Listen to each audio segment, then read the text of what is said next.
Hello students, ज्ञान Ganga online class में आप सबका स्वागत है। आज हम इको का पहला चैप्टर पढ़ेंगे जिसका नाम है अर्थशास्त्र विषय प्रवेश।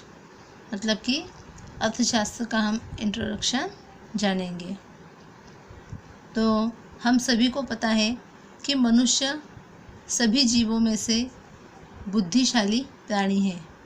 उसके पास सोचने समझने की शक्ति ईश्वर द्वारा उसे प्राप्त हुई है।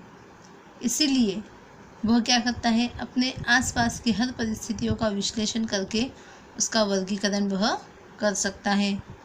मानव जीवन सुखमय हो इसलिए उसने कई व्यवस्थाओं का निर्माण किया है। कई ऐसी व्यवस्थाएं बनाई हैं जैसे कि सामाजिक व्यवस्था, राजकीय व्यवस्था और अर्थव्यवस्था। इन व्यवस्थाओं को समझाने के लिए, उसे पीढ़ी दर पीढ़ी चलाने के लिए, मतलब आने वाली पीढ़ियों के लिए कई व्यवस्था उसने उत्पन्न की है तथा उत्पन्न प्रश्न एवं समस्याएं उन्होंने क्या की है, हल की है। और इसके लिए ही उन्होंने क्या किया है, अलग अलग शास्त्रों की रचना की है। अनादिकाल में मानव कई प्रश्नों और समस्याओं का हल किससे करता था? लड़ाई और युद्ध से करता था। लेकिन मनुष्य कैसा प्राणी है? बुद्धिशाली प्राणी है। इसलिए विकास के साथ साथ, बौद्धिक विकास के साथ साथ उसने क्या किया, वह समस्याओं का हल लड़ाई से नहीं करने लगा, बल्कि किससे करने लगा? शास्त्रों द्वारा बौद्धिक गणना करके करने लगा। इस प्रकार अर्थशास्त्र मानव की आर्थिक समस्याओं के हल तथा मनुष्य के आर्थिक व्यवहार का अध्ययन करने वाला शास्त्र है।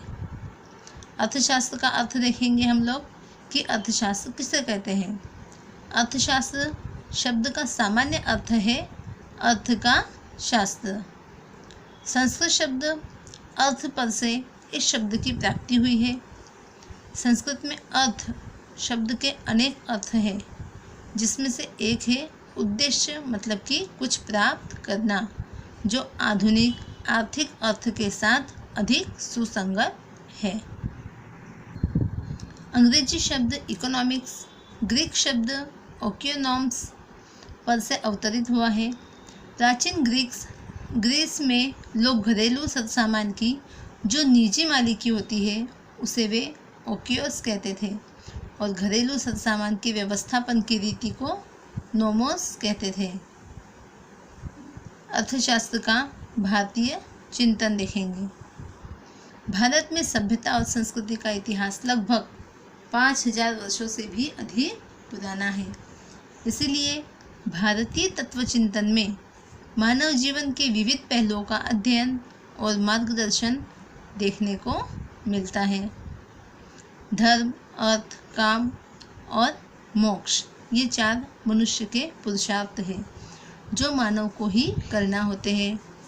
मानव जीवन के ये 4 मुख्य उद्देश्य हैं, जिसमें से अर्थ के लिए की जाने वाली प्रवृत्तियां ही अर्थशास्त्र से संबंधित है। अर्थशास्त्र में केवल आर्थिक प्रवृत्तियों को ही जोड़ा जाता है। कुछ प्राप्त करने की अपेक्षा से की जाने वाली प्रवृत्ति ही अर्थपूर्ण प्रवृत्ति है। जीवन निर्वाह और भौतिक सुख की प्राप्ति के लिए अर्थ का उपार्जन करना, मतलब कि आय प्राप्त करना, मानव का कर्तव्य है। मनुष्य क्या करता है कि भाई आजीविका अपनी पूरी करने के लिए, मतलब जीवन को जीने के लिए वह क्या करता है, काम करता है। क्यों काम करता है? ताकि उससे आय प्राप्त हो सके और वह अपना जीवन निर्वाह सही ढंग से कर सके। तो यह क्या है, उसका कर्तव्य है।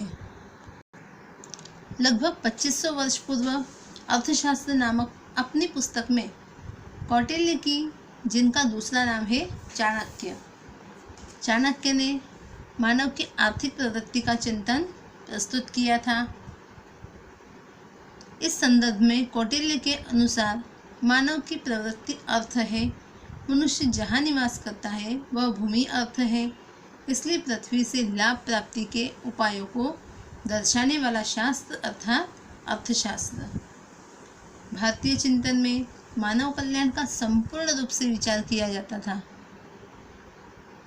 आर्थिक प्रवृत्ति भी केवल अर्थ केंद्रित न रहकर नैतिक आधार के साथ समस्त मानव कल्याण को ध्यान में रखकर की जाती है। इसलिए चाणक्य के अर्थशास्त्र में नीति शास्त्र की छाप दिखाई देती है, बल्कि चाणक्य से ज़्यादातर आर्थिक विचारों में सार्वजनिक एवं सामूहिक व्यवहार वाली आर्थिक प्रवृत्ति ही केंद्रीय स्थान में है। विशेष रूप से राजाशाही राज्य व्यवस्था और कृषि प्रधान अर्थव्यवस्था को ध्यान में रखकर आर्थिक संदर्भों का मार्गदर्शन कौटिल्य ने प्रस्तुत किया था।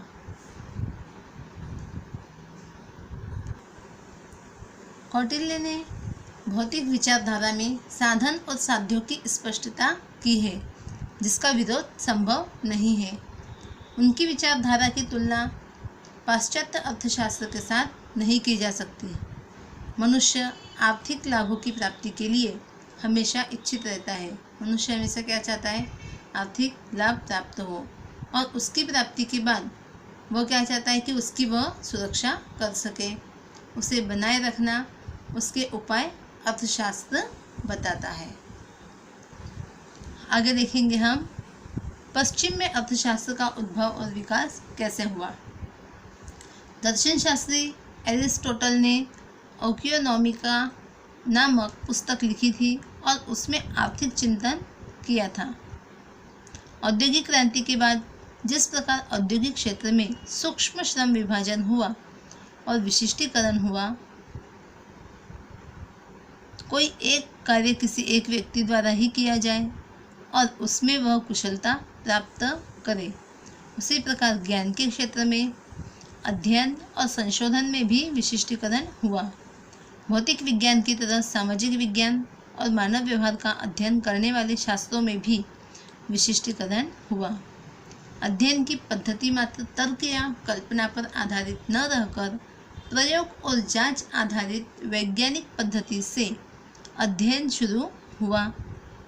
अर्थात अभी तक मानव के आर्थिक व्यवहार का राज्य शास्त्र और नीति शास्त्र या दर्शन शास्त्र के भाग के रूप में अध्ययन हुआ था। इसका स्वतंत्र विषय के रूप में अध्ययन शुरू हुआ। औद्योगिक क्रांति के कारण बड़े यंत्र, बड़े पैमाने पर उत्पादन, आर्थिक सत्ता का केंद्रीकरण और विशाल पूंजी निवेश के परिणाम स्वरूप एक नई आर्थिक सामाजिक व्यवस्था सामने आई। इस संदर्भ में किसी भी देश की आर्थिक संपत्ति में हुई वृद्धि के लिए कौन से कारण जिम्मेदार है, इस प्रश्न पर गहन चिंतन के फलस्वरूप 1776 में एडम स्मिथ ने अर्थशास्त्र का स्वतंत्र चिंतन करने वाली पुस्तक प्रस्तुत की, an inquiry into the nature and cause of the wealth of nations, जो संक्षिप्त में वेल्थ ऑफ नेशंस के रूप में प्रसिद्ध हुई। इसी पुस्तक के कारण अर्थशास्त्र का स्वतंत्र एवं वैज्ञानिक दृष्टिकोण से अध्ययन करने का श्रेय एडम स्मिथ को प्राप्त हुआ। अब एडम स्मिथ में अर्थशास्त्र की क्या परिभाषा दी देखेंगे। अर्थशास्त्र या संपत्ति का शास्त्र है। उनका मानना है कि उत्पादक श्रम द्वारा उत्पन्न होने वाले भौतिक संपत्ति के उत्पादन, उपभोग और विनिमय का अध्ययन करने वाला शास्त्र अर्थात अर्थशास्त्र। एडम स्मिथ ने अर्थशास्त्र को सामाजिक विज्ञान का दर्जा दिया है, क्योंकि वह एक और मनुष्य के आर्थिक व्यवहार का अध्ययन करता है, तो दूसरी ओर उसके अध्ययन की पद्धति कैसी है? वैज्ञानिक है। एडम स्मिथ ने मानव के आर्थिक व्यवहार का स्वतंत्र रूप से अध्ययन प्रारंभ किया और नीति शास्त्र को आर्थिक अध्ययन से दूर रखा। एडम स्मिथ ने अपनी पुस्तक वेल्थ ऑफ नेशंस में यद्यपि मानव कल्याण की बात तो की ही है। आगे देखेंगे हम लोग मार्शल के द्वारा अर्थशास्त्र की क्या परिभाषा दी गई है। 1890 में प्रोफेसर अल्फ्रेड मार्शल ने अपनी पुस्तक प्रिंसिपल ऑफ इकोनॉमिक्स में अर्थशास्त्र की व्याख्या देते हुए बताया है कि अर्थशास्त्र मानव के दैनिक जीवन में होने वाले आर्थिक व्यवहारों का अध्ययन करता है, जिसमें वह भौतिक चीज वस्तुओं के उपभोग से सुख प्राप्त करता है। इस प्रकार मार्शल के मतानुसार अर्थशास्त्र मानव की दैनिक आर्थिक प्रवृत्तियों का अध्ययन है और व्यक्ति भौतिक चीज वस्तुओं के उपभोग से किस प्रकार से सुख प्राप्त करने का प्रयास करता है, उसका विश्लेषण करता है। लेकिन मार्शल भौतिक और मापी जा सके ऐसी वस्तुओं के उपभोग की चर्चा करते हैं, इसीलिए मार्शल की इस व्याख्या की आलोचना हुई। इसके बावजूद मार्शल ने अर्थशास्त्र के अध्ययन में मानव को केंद्रीय स्थान पर रखा। यह क्या है? महत्वपूर्ण है।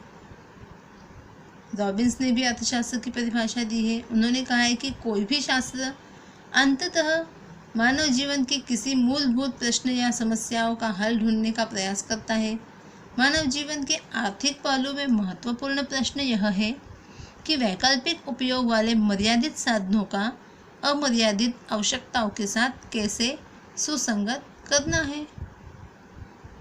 1931 में प्रोफेसर लायोनेल रॉबिन्स ने अपनी पुस्तक में अर्थशास्त्र की व्याख्या दी कि economics is the science which studies human behaviour as a relationship between ends and scarce means which have alternative use.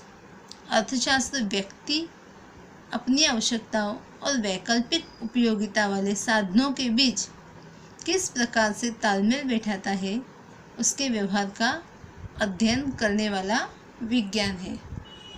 अब इन्होंने क्या बताया कि उसके व्यवहारों का अध्ययन करने वाला विज्ञान है। मनुष्य की आवश्यकताएं अमर्यादित है तथा वे बार बार जन्म लेती है। मनुष्य की आवश्यकताएं कैसी है? असीमित है। कभी भी एक आवश्यकता पूरी हुई तुरंत दूसरी उत्पन्न हो सकती है, उसकी कोई सीमा नहीं है। इससे विपरीत आवश्यकताएं संतुष्ट करने के साधन मर्यादित और वैकल्पिक उपयोगिता वाले होते हैं। इस समस्या के संदर्भ में अर्थशास्त्र का कार्य कमी वाले साधनों का किस प्रकार से उपयोग हो कि जिससे व्यक्ति की अधिक से अधिक आवश्यकताएं संतुष्ट करने का मार्गदर्शन दिया जा सके। रॉबिन्स ने अर्थशास्त्र को वास्तव लक्ष्य विज्ञान के रूप में प्रस्तुत किया है। वह मानव के आर्थिक व्यवहार का अध्ययन करने वाला शास्त्र है। रॉबिन्स का मानना है कि अर्थशास्त्र क्या है, उसका अध्ययन कैसा होना चाहिए, ऐसे नैतिक मुद्दे का अध्ययन नहीं करता है। इस अर्थ में वह वास्तव लक्ष्य शास्त्र है, आदर्शवादी शास्त्र नहीं है। सैमुअलसन के द्वारा भी अर्थशास्त्र की परिभाषा दी गई है।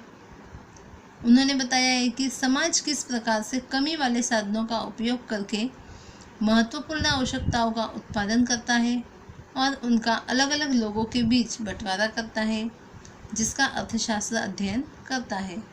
अर्थात सैमुअलसन समाज की पसंदगी और बंटवारे के प्रश्न को अर्थशास्त्र के अध्ययन क्षेत्र में महत्वपूर्ण स्थान देते हैं। इस प्रकार अर्थशास्त्र की विविध व्याख्याओं से नीचे दर्शाए गए मुद्दे महत्वपूर्ण हैं। अब अलग अलग परिभाषाओं से अलग अलग मुद्दे सामने आए हैं कि अर्थशास्त्र मानव के आर्थिक व्यवहार का अध्ययन करने वाला शास्त्र है, यह वास्तवदर्शी है, इसके अध्ययन की पद्धति वैज्ञानिक है, इसलिए वह कैसा है?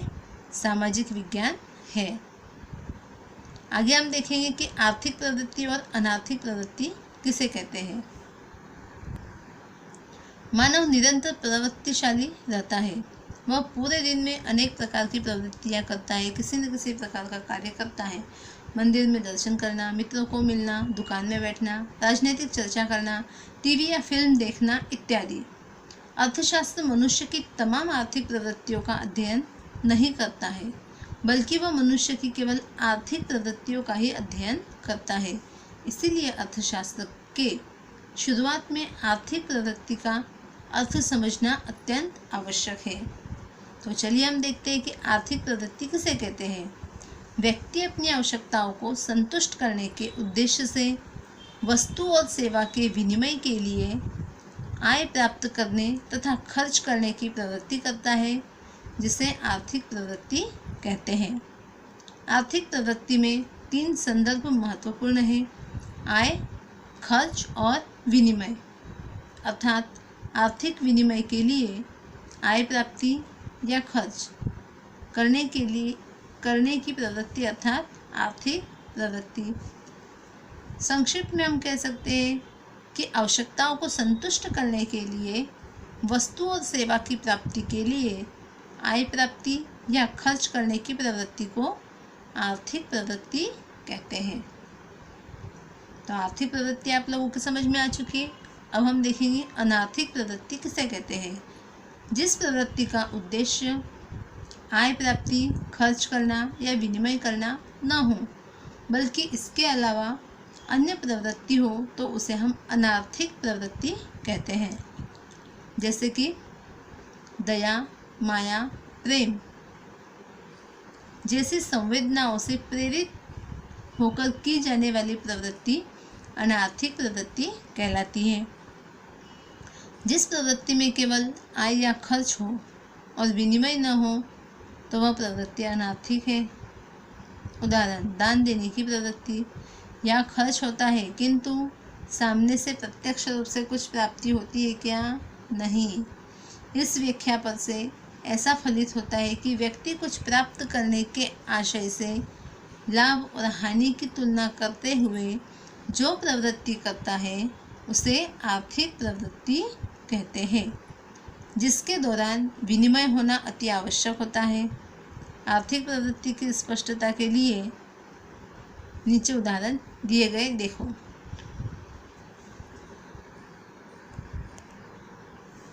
होटल में खाना खाना खर्च करके आवश्यकता को संतुष्ट करने वाली बात हो गई। सिनेमा घर में फिल्म देखना खर्च करके मनोरंजन प्राप्त करने वाली बात हुई। खेत में मेहनत करना, श्रम करके उत्पादन प्राप्त करने वाली बात हुई। पाठशाला में बच्चों को पढ़ाकर वेतन प्राप्त करना, सेवा देकर आय प्राप्त करना हो गए। तो इस प्रकार मानव की अनेक आवश्यकताएं हैं। इन आवश्यकताओं को पूरा करने के लिए जिन वस्तुओं और सेवाओं की आवश्यकता पड़ती है, उन्हें प्राप्त करने के लिए या तो वस्तु या सेवा देनी पड़ती है अथवा पैसे खर्च करने पड़ते हैं, और बदले में वस्तु या सेवा या पैसे प्राप्त करने के लिए हमारे पास जो वस्तु, सेवा, श्रम है वह देना पड़ता है। जैसे कि किसान को मोटरसाइकिल की आवश्यकता है। मोटरसाइकिल प्राप्त करने के लिए पैसों की आवश्यकता होगी, इसलिए किसान खेत में मेहनत करके श्रम द्वारा अनाज पैदा करता है, अनाज बेचकर पैसा प्राप्त करता है और उन पैसों से वह मोटरसाइकिल खरीदता है। ठीक उसी प्रकार अभिनेता, शिक्षक, वकील, पूंजीपति सभी प्रवृत्ति करते हैं। मतलब पूंजी प्राप्त करने वाले सभी लोग क्या करते हैं? इस प्रकार की आर्थिक प्रवृत्तियाँ करते हैं। तो इस प्रकार कुछ प्राप्त करने के लिए आय प्राप्त करने, खर्च करने की प्रवृत्ति को हम क्या कहते हैं? आर्थिक प्रवृत्ति। विद्यार्थी मित्रों, आप शिक्षा प्राप्त कर रहे हो, यह भी क्या है? आर्थिक प्रवृत्ति है, क्योंकि आप शिक्षा के द्वारा डिग्री, डिग्री के द्वारा नौकरी, नौकरी के द्वारा वेतन और वेतन के द्वारा आप अपनी आवश्यकताएं संतुष्ट करना चाहते हो। तो आगे आपके समझ में आर्थिक प्रवृत्ति और अनार्थिक प्रवृत्ति। ओके, ठीक है। आगे देखेंगे सूक्ष्म लक्ष्य अर्थशास्त्र और व्यापक लक्ष्य अर्थशास्त्र। अर्थशास्त्र का अध्ययन और विश्लेषण के आधार पर उसे 2 भागों में बांटा गया है। जिस अध्ययन में अर्थतंत्र का एक इकाई के रूप में विश्लेषण किया जाए तो उसे सूक्ष्म लक्ष्य अर्थशास्त्र, और जिस अध्ययन में अर्थतंत्र की तमाम इकाइयों का समावेश हो तो उसे व्यापक लक्ष्य अर्थशास्त्र कहा जाता है। अर्थशास्त्र में मांग का अध्ययन करने के लिए विश्लेषण की इकाई ग्राहक है।